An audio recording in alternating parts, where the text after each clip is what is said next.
And also I had an interview the other day with Hayes Employment. Oh my goodness. Not my finest hour, I can assure you of that. The thing was,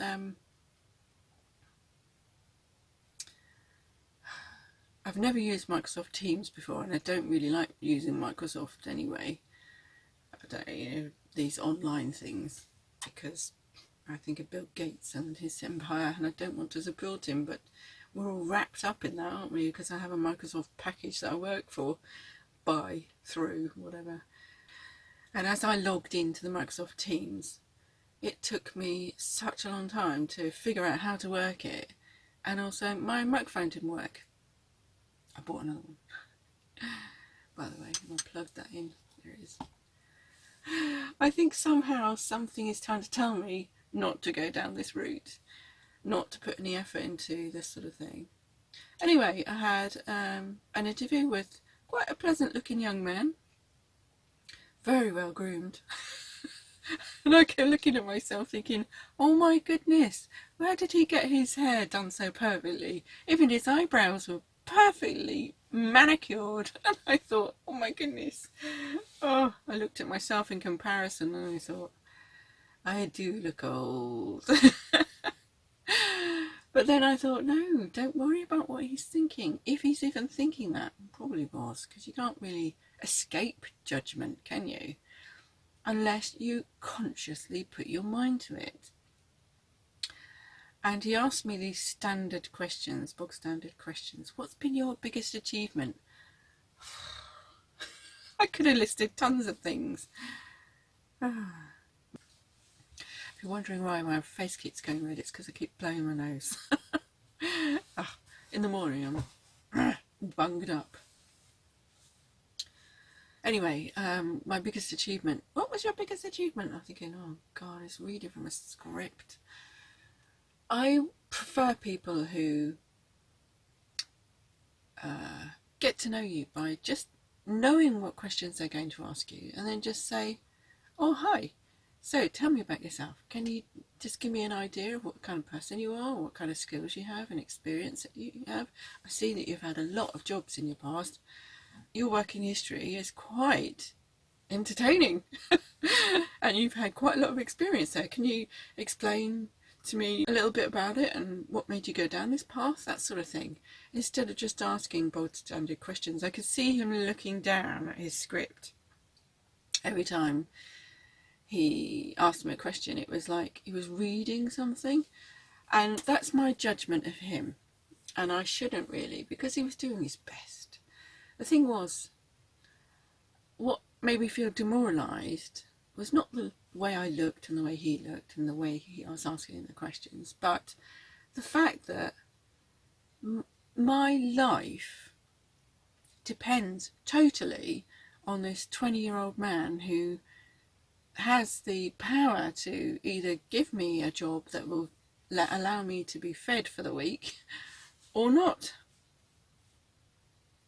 And that kind of made my heart sink.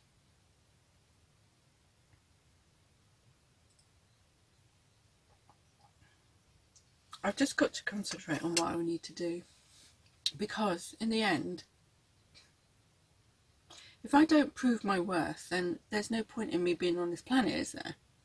There's no point in my existence, because if we don't contribute something, then, well, I guess it's just to experience things, isn't it? Experience life, and that's what we're all here for, to experience this earthly life. That's the way I look at things, that our soul is in this meat suit, if you like, in order to take back the experiences, the emotions, the feelings, the pain and the pleasure, back to the source, wherever we need to go at the end when we release this body. And then I think about the Bible and all the other religious books that have been created in the world. They all mention God, okay, because they're all based on that one ultimate being that created everything. They all focus on one ultimate creator. And that creator, to me, is beginning to seem like the consciousness that is inside of you, inside of me. It seems as though you have the power to create a world, or the world that you see around you. So that's why it's very, very important that we're conscious of our thoughts and what we're thinking about other people, or what we think about what we're going to do or doing in this moment. And if you can bring yourself back to the moment, if you can just take those few seconds, that little tiny speck of a second, and be conscious, be aware,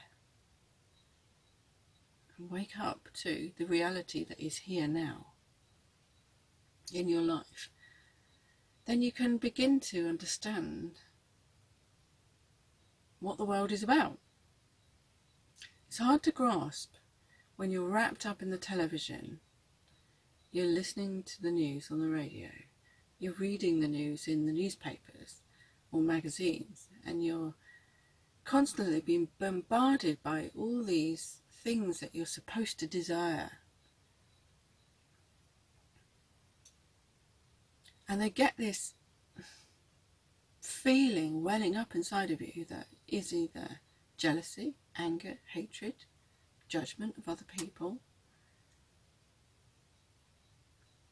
And it's hard to escape that. It's a trap. It's... can I say this succinctly, clearly, so everybody can understand what I'm thinking? I might be wrong, but the more I think about it, the more I feel it's right. It just feels right to me. It just feels as though that is the answer. To be present, to be in the now. And it's so difficult to do that when you're wrapped up in your working life. You have to do tasks. You've got people to, respond to, people who are relying on you. You've got to earn this money in order to pay the bills. And I remember the time when I first bought my flat. That was in the 90s.